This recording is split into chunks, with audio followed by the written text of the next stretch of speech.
धन्यवाद Shiv Mohan. श्रोताओ, news desk पर आज मैं सुनीता भगत।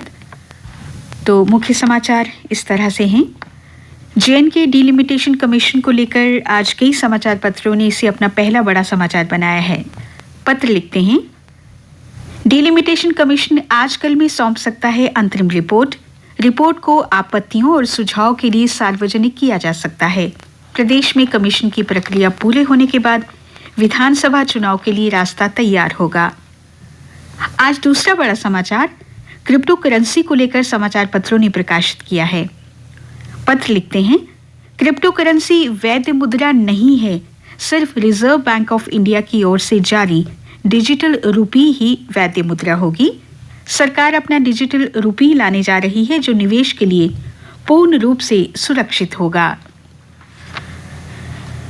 5G से कारोबारी सुगमता को नया आयाम मिलेगा, कहा प्रधानमंत्री मोदी ने। बहुत जल्द सभी गांवों तक ऑप्टिकल फाइबर कनेक्टिविटी पूरी होगी। प्रधानमंत्री ने कहा, बजट में सीमा पार, इसे फिर से सुन लीजिए, बजट में सीमा पर स्थित गांव को जीवंत गांव में तब्दील करने का प्रावधान किया गया है। इससे उत्तराखंड, अरुणाचल प्रदेश और लद्दाख के गांव को लाभ मिलेगा। सरकार सीमा पर स्थित गांव के युवाओं को एनसीसी का प्रशिक्षण देकर उन्हें सुरक्षा बलों में शामिल होने में मदद करेगी। जम्मू कश्मीर में 50% पैसेंजर टैक्स माफ किया गया। उपराज्यपाल की अध्यक्षता में स्टेट एडमिनिस्ट्रेटिव काउंसिल की कल हुई मीटिंग में ये फैसला लिया गया।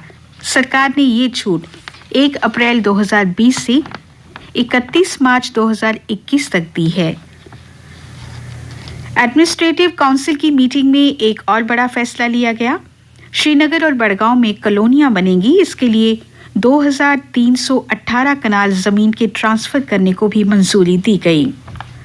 कई समाचार पत्रों में आज एक और समाचार मुख्य रूप से छपा हुआ है।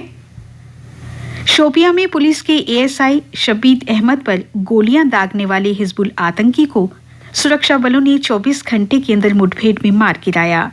मुठभेड़ की जगह से एक AK-47 राइफल, ग्रेनेड और 4 मैगजीन भी बरामद हुए। दिल्ली कटरा एक्सप्रेस वे के लिए अधिग्रहित जमीन का जल्द ही मिलेगा मुआवजा। कठुआ के 7 गांव के लिए 150 करोड़ रुपए जारी हो गए हैं। इसी महीने प्रभावितों को पैसा दे दिया जाएगा। ग्रामीण इलाकों के लिए अलग से फंड अलॉट किए गए हैं, जिसके तहत केंद्र सरकार ने विभिन्न निर्माण कार्यों और प्रोजेक्टों के लिए जम्मू कश्मीर के लिए लगभग 27 करोड़ रुपए के फंड्स अलॉट किए, जबकि लद्दाख के लिए 30 करोड़ रुपए अलॉट किए गए हैं।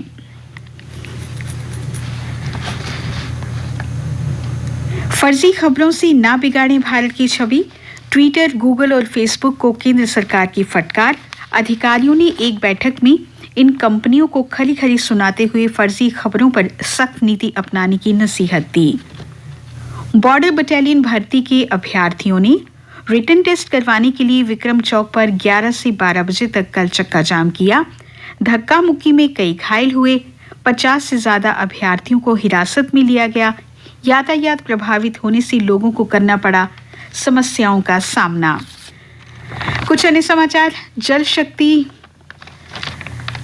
कर्मचारी और वर्कर्स एसोसिएशन उधमपुर के प्रेसिडेंट सोमनाथ की अध्यक्षता में हुई बैठक में ये मांग की गई कि जिन ITI लैंड केस वर्कर्स और CP ने 7 साल की सर्विस पूरी कर ली है, उनको रेगुलर किया जाए और ये भी मांग की कि उनकी 5 साल में पेंडिंग वेजेस को जल्द ही रिलीज किया जाए।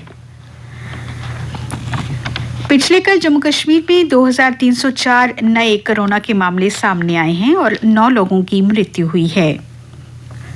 मुगल रोड पर बनेगी 8 किलोमीटर लंबी टनल। रताछम से शोपियां के जलनाड तक सुरंग बनने से 12 महीने खुला रहेगा कश्मीर से जोड़ने वाला रास्ता। आज कई इलाकों में बंद रहेगी बिजली आपूर्ति। मुख्य अभियंता के अनुसार सुबह 10 बजे से दोपहर 2 बजे तक Gandhinagar, Afaq market, green belt park, Apsara road, Bahu plaza, Vaishnavi Dham, Nanak Nagar, Gandhinagar अस्पताल, PHE Trikuta Nagar, Raghunath Bazaar, residency road, Wazarat road, Kanak Mandi, Rajendra Bazaar और साथ लगते इलाकों में बिजली की सप्लाई बाधित रहेगी। रूपनगर, चानीपुर, मुट्ठी, सुभाष नगर, न्यू सुभाष नगर और साथ लगते इलाकों में भी सुबह 9 बजे से दोपहर 3 बजे तक बिजली प्रभावित रहेगी। खेल समाचार। सीमित ओवरों की क्रिकेट श्रृंखला के लिए अहमदाबाद पहुंची वेस्टइंडीज की टीम 6 फरवरी को बिना दर्शकों के भारत वेस्टइंडीज के मध्य होगा पहला वनडे मैच। 1000 वनडे मुकाबले खेलने वाला दुनिया का पहला देश बनेगा भारत। रोहन बोपन्ना और रामकुमार रामनाथन की जोड़ी अमेरिकी खिलाड़ियों को हराकर टाटा ओपन महाराष्ट्र टूर्नामेंट में जीत के साथ क्वार्टर फाइनल में पहुंची। टोक्यो ओलंपिक्स में भाला फेंक प्रतियोगिता में स्वर्ण पदक विजेता नीरज चोपड़ा को लॉरेंस विश्व खेल पुरस्कार के लिए नामित किया गया। आईपीएल में जम्मू कश्मीर के 11 खिलाड़ियों की लगेगी बोली। अब्दुल समद और उमरान मलिक को पहले ही हैदराबाद सनराइजर्स की टीम में 4-4 करोड़ रुपए में रिटेन किया गया है। मौसम की बात करें तो प्रदेश में फिर मौसम ने करवट बदली है। आज सुबह से ही बारिश हो रही है। मौसम विज्ञान केंद्र श्रीनगर के अनुसार आज जम्मू संभाग के कुछ हिस्सों में भारी बारिश के साथ साथ बर्फबारी भी हो सकती है। श्रीनगर समेत घाटी के कई इलाकों में भी बर्फबारी शुरू हुई, हल्की बारिश भी होगी। हवाई सेवा के साथ जम्मू श्रीनगर राष्ट्रीय राजमार्ग प्रभावित हो सकता है।